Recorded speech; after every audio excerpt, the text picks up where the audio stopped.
All right, so today we're going to be just firing up the rig. Here we go. Going to be installing the Foghashing C2. The whole point of this is like to install this immersion system in just a couple hours. So we're debuting some of our new merch here. I'm pretty excited about this. And I bought the freaking DIY homeowner starter kit toolkit for this. In particular, you know, this will just give me some spare tools I can leave over there, not worry about. Just so it's very clear for anyone wondering, your boy is Team Milwaukee. Almost every tool I have is Milwaukee. You will know there's one shiny among these Pokemon.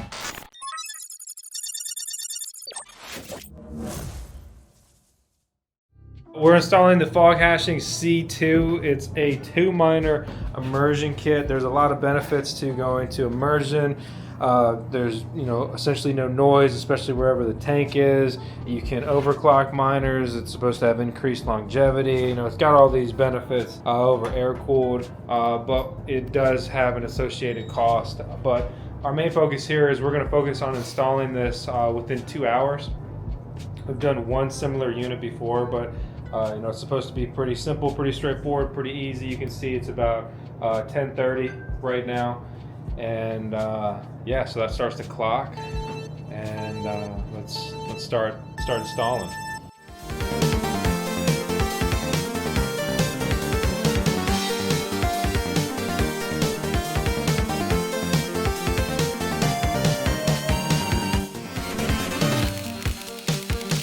It's an ad.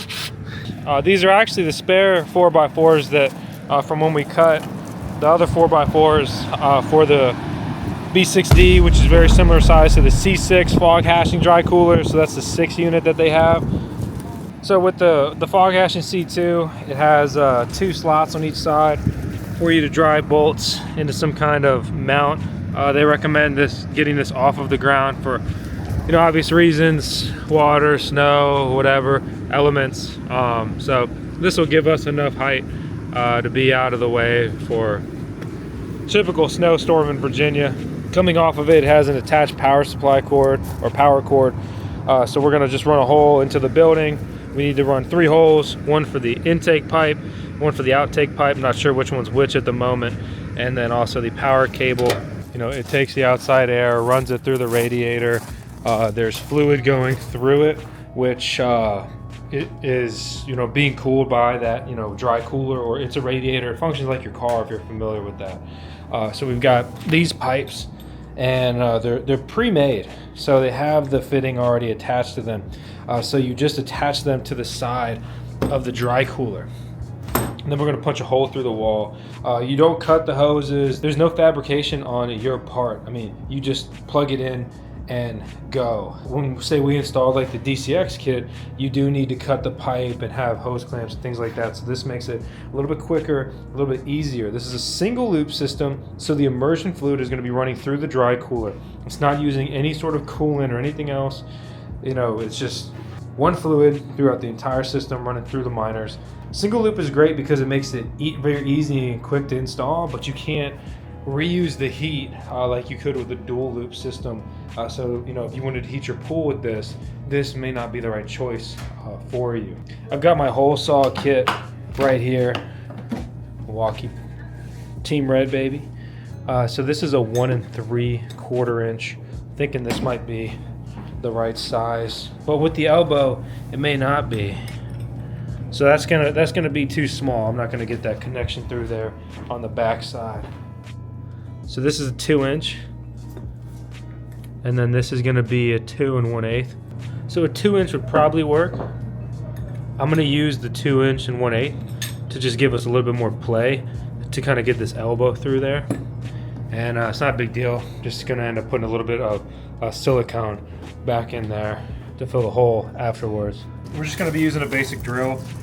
You know, this is a brush motor drill. This is as basic, you know, as it gets. We've drilled this shed numerous times before, and we're just going to copy our homework from the other ones, where we are basically coming in on the 3rd piece of vinyl and the 4th piece of vinyl, and we've measured that we want to enter the building at about 40 inches.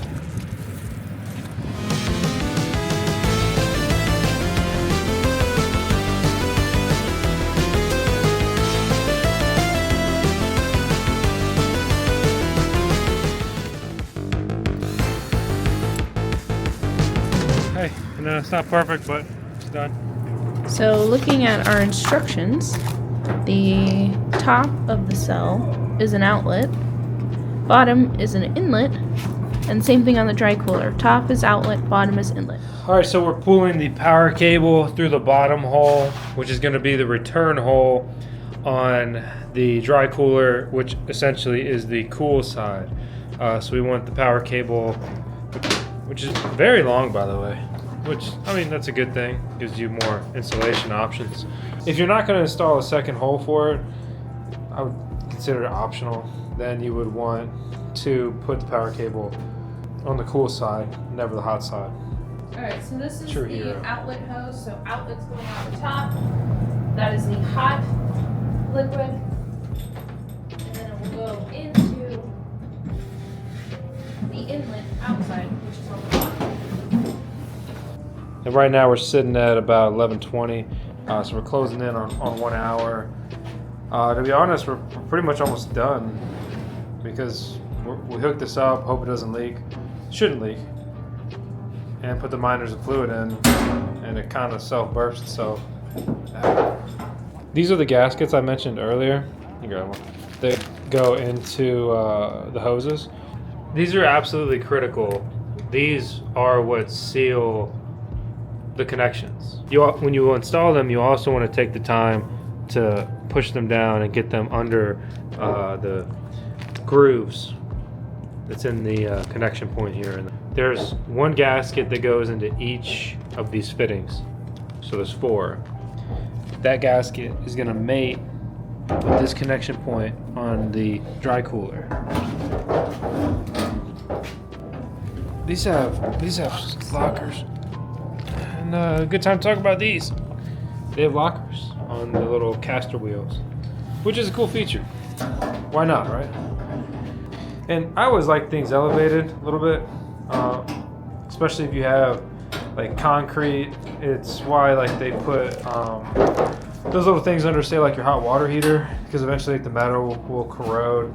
So giving it a little bit of elevation, a little bit of airflow, really adds to the lifespan of hardware and equipment like this. The top? Top, okay. Is it? So top is outlet, so top needs to go to the inlet. This doesn't quite match the diagram that they have here. Here they have the inlet on the very bottom. There's no pipe on the very bottom, but if you look, Dennis pointed out the exhaust vent is on the outlet. So that means this is the outlet, this is the inlet.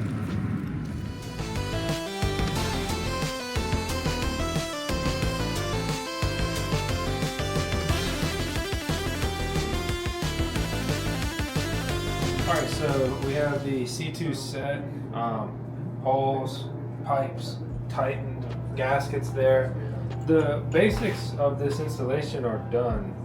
So at this point we're going to put the miners in, then we're going to be looking at the fluid, then I'm going to grab a PDU, and we'll be able to power this up. It's really minimal steps. So if you want to learn how to prep your miners for immersion, check out our how to prep miners for immersion video. But the basics of it are you're going to take the fans off, you're going to utilize fan spoofers. Big credit to Foghashing for this unit that they sent us to review. I believe it's standard. You always get 2 fan spoofers with your kit. And they also have the miner handles, which are really nice. So we're going to install those. We're taking 2 miners out of our Bixbit kit over here. We're still working on this installation. We spent about a week trying to install it, and to date it's still not functional due to an electrical issue as well as multiple leaks in the system. We're trying to get our farm, back online, operational. Downtime sucks. It's the #1 killer for mining farms. So we're going to pluck 2 out of here. We're going to put our nice little handles on them, and we're going to dunk them in the C2 and start mining some Bitcoin, because best day to mine Bitcoin's yesterday, next best day is today, and then tomorrow. At least that's as far as I'm concerned. In our scenario, we are running brains on these miners, so it's aftermarket firmware. We click checkbox on the immersion mode. We have a whole video talking about brains, how to set it up, use it. But long story short, it's been a good experience. And so basically we pop the fans off, put brains on them, and they're immersion ready. And we also clean them.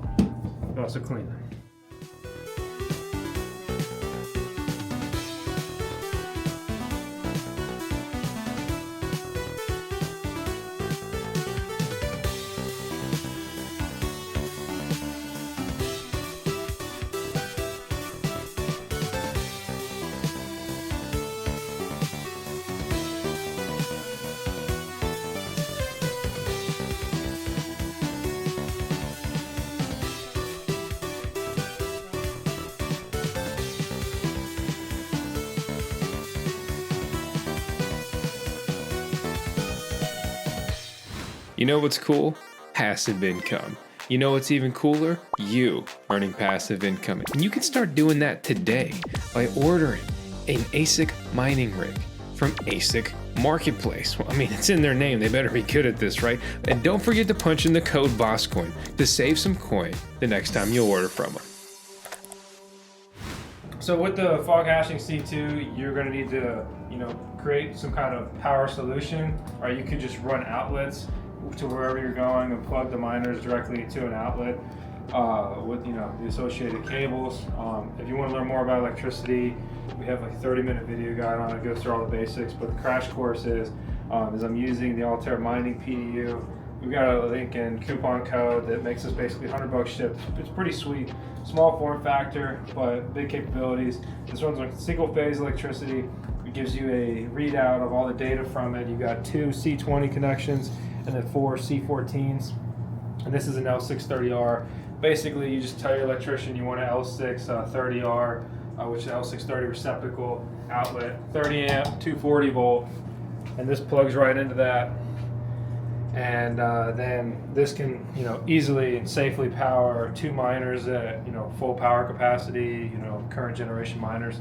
And if you downclock them, or your miners have lower power consumption, you could potentially power even more devices off of this.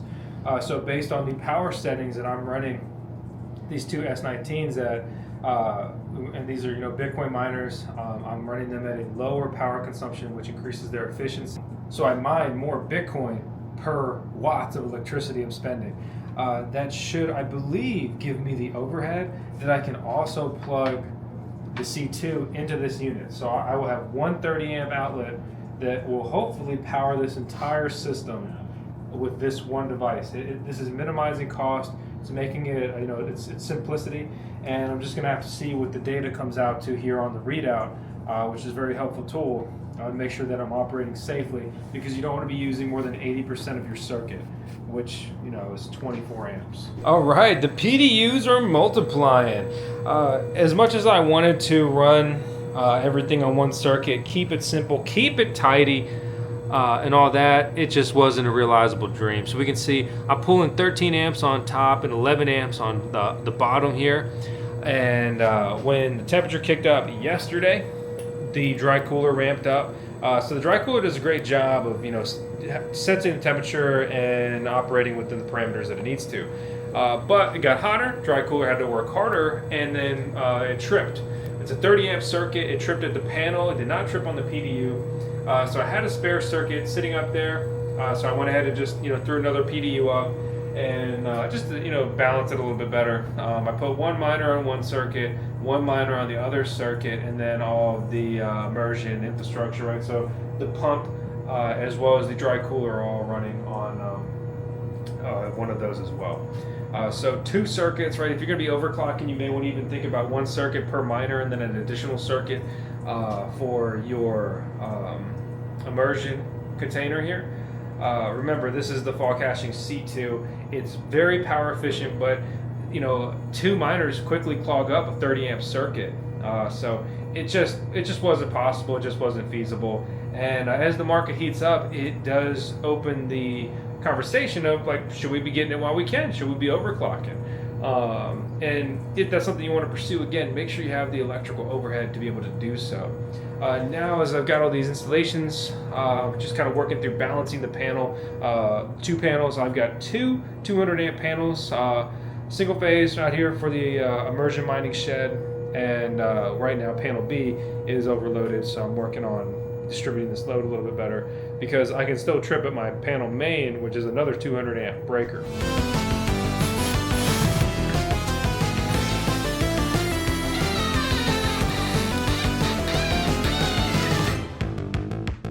With 2 screws, pop them out, and what this does is you're going to feed your power cable into the tank this way. This will cradle your power cable, and then this will cradle your Ethernet cable and keep them high and tight, allow you access to the top. You know, with the whole design, the whole fluid is supposed to stay lower, it never gets out. This is just like simple, effective engineering. Honestly, I really like this. I wasn't 100% sure previously where we were going to put this and how everything was going to line up. So I knew these 2 cables are more than long enough to get the system online, and now I know exactly where things are going to be, and I'm going to order a couple Ethernet cables that are the exact sizing, and you know, just to be a nerd, we're going to make them yellow like we made the yellow feed on the bigger V6D fog hashing unit, which, by the way, like, it's pretty cool. You run one feed to their switch that they install in their unit, and then they had to run all the other cables. It's a very, very plug and play across the board for the products. I'm genuinely impressed. We basically finished in 2 hours. I don't want to hear any sass. We took a break. I got distracted. We did spend some time just making things a little tighter. It's something we want to do a bit more moving forward. We mounted the PDU on the wall. Ran the Ethernet cables around to the switch that Dennis is modeling with, and we have everything connected in the tub, right? So it's 2 S19s, so there's 2 C13 connections on each power supply. Then we have the typical power cables, right? I mean, tons of places you can get these, like Amazon and everywhere else, that take 2 C13s and combine them. We also have the power cable for the dry cooler sitting right there, which we plugged into this PDU like we already discussed, and then we're going to grab another power cable that will plug directly into the C2 enclosure here, which will run the pump and any peripherals. So we just put the covers back in. Honestly, like, this is really sweet. I mean, this is just nice, simple, clean, effective.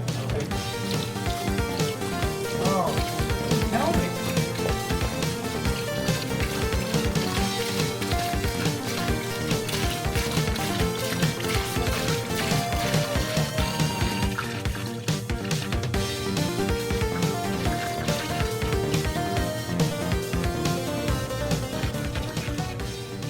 I return for another cheesy moment.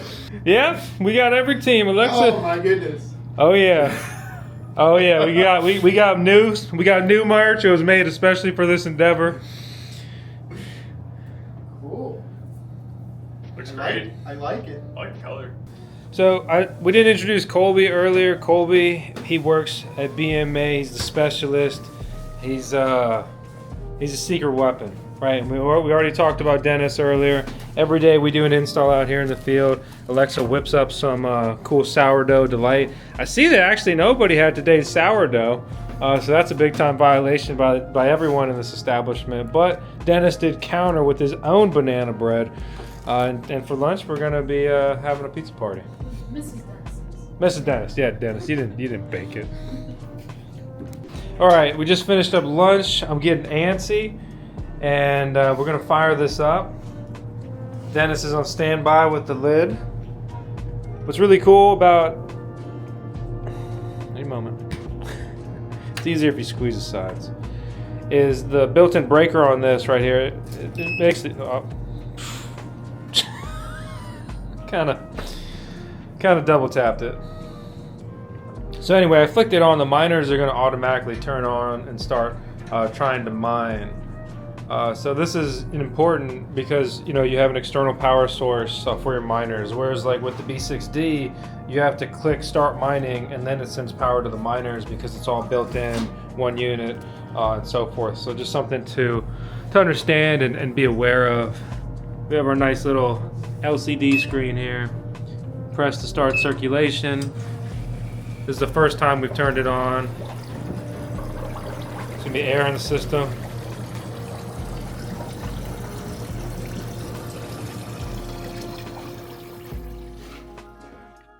So the fog hashing unit has been running here for about an hour or so. It's running great, no problems, no leaks, incredibly quiet. It's actually astonishing. Again, I really cannot understate how impressed I am with just how quiet this device is, but what's even more impressive than the quiet enclosure inside is actually how impressively quiet the exterior dry cooler is. You basically can't hear this. If you're like, hold on, I hear fan noise, you're hearing these dry coolers. The key thing about this whole system is it has variable fan speed, so it has a temperature sensor here. And what this is going to do, it's going to read the temperature of your immersion fluid, and it's going to adjust in real time to run as fast as it needs to be able to cool your miners and cool your systems. So I mean, it's perfect. It's ideal. It's exactly what you want. That results in proper cooling, but even more so proper efficiency, and not bleeding away your expenses, your costs. Like, why spend $20 a day to run it right when you could spend less than that? It's significantly less than $20. I just threw a random number out there. So I'm gonna post an update here in a little bit after I just kind of digest everything we went through. But I am incredibly impressed. This is exactly what it's marketed as. It's exactly what it's supposed to be. It's easy. The only step left that we even have to do is just throw some silicone in those holes. Honestly, great experience.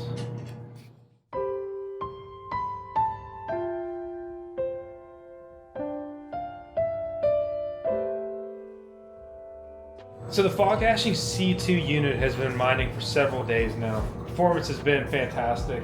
I can't believe it's whisper quiet. It's just been a very good system. It's adjusting to the real-time temperatures and operating at an efficient schedule. We can check the performance here of the entire system with 2 miners. We're not even pulling 24 amps. These are 2 S19s in there. The temperature of the fluid is going to be 31 Celsius. To compare that to the bigger B6D, the C2 is running whisper quiet and actually running at a cooler temperature than its bigger brethren. Granted, they have replaced this with the C6, which is supposed to have a quieter and better pump, so maybe the temperatures are a little bit lower there. But again, that temperature difference is negligible. These are both running great and very cool. Right now, we're working on a couple other installs out here, and we got multiple leaks in different manufacturers' systems other than fog hashing, which, to be frank, really makes me appreciate the system even more, especially both of them, because out of the gate, both of them have not leaked. There's just a simple genius in the way that they've designed their system with minimal connection points. I mean, you have minimal points of failure. This thing has just, it's been phenomenal. I mean, it's so cool. It's so great. Like, if you want to try immersion mining, this is it. Like, this is it. This is so easy. It's so just accessible. It's anybody can do this. Minimal things to do. This has truly just honestly been a great experience. You pretty much get into this kit. I'll punch the edit here on screen, but it's about $3,000. So you go to bigger kits, you get around or under $1,000 per miner immersed. There's pros and cons, cost, this, that, whatever. But the bottom line is, this is it. This is the kind of thing that you could put in a shed, right, in your backyard. HOA would never be the wiser. You could put this in your house anywhere. You could put this in your garage, punch it through your little exterior wall right there. Even easier because there's normally not anything ran in your garage, and there's normally not even insulation. Drop the dry cooler outside. Nobody would be the wiser. Especially, I am astonished not only how quiet. If you hear anything, it's probably not this. It may be a tiny trickle. It looks so cool. But I'm astonished not only how quiet this is. I expected this to be quiet. This should be quiet. But I'm astonished how quiet the dry cooler is. And how cool is it to have a clear top? I mean, I can even one-hand it with a handle. The miners have handles. This is fantastic. This is well made. This is thought out. This is what peak performance looks like. This is nice. So, you know, if you want to quite literally take a dip into immersion mining, this is the one. This is fun, easy, and like I hate that I have to like remind and like go like be redundant with this stuff. But, like, I'm not saying that because they sent it to me. Like, you think I needed a 2-miner kit? Like, I've got bigger kits for the same amount of work. I could just deploy another 6-miner, right? I got the juice. You know, I've got all kinds of immersion mining going on in here. And this is just the beginning. This is the pilot experiment. This is the fantasy factor of liquid cooling in the mining front. I mean, I don't know. I could go on and on. I don't want to be redundant. This has been a great experience, fun, easy. Honestly, you could do this entirely by yourself, and that's impressive. You could truly do this entirely by yourself, start to finish. And I don't think that I could say that about any of the other systems. And I mean, obviously it's easier and more fun. You bring a buddy, bring your spouse, maybe get your kid involved, whatever you want to do. Good time, good experience. My name is VoskCoin on the VoskCoin YouTube channel. Subscribe if you haven't already. Closing out with 10 seconds tails. In style as we always do, because that beautiful pup kickstarted the VoskCoin journey. And on that note, running out of daylight, it's time for me to go see that puppy.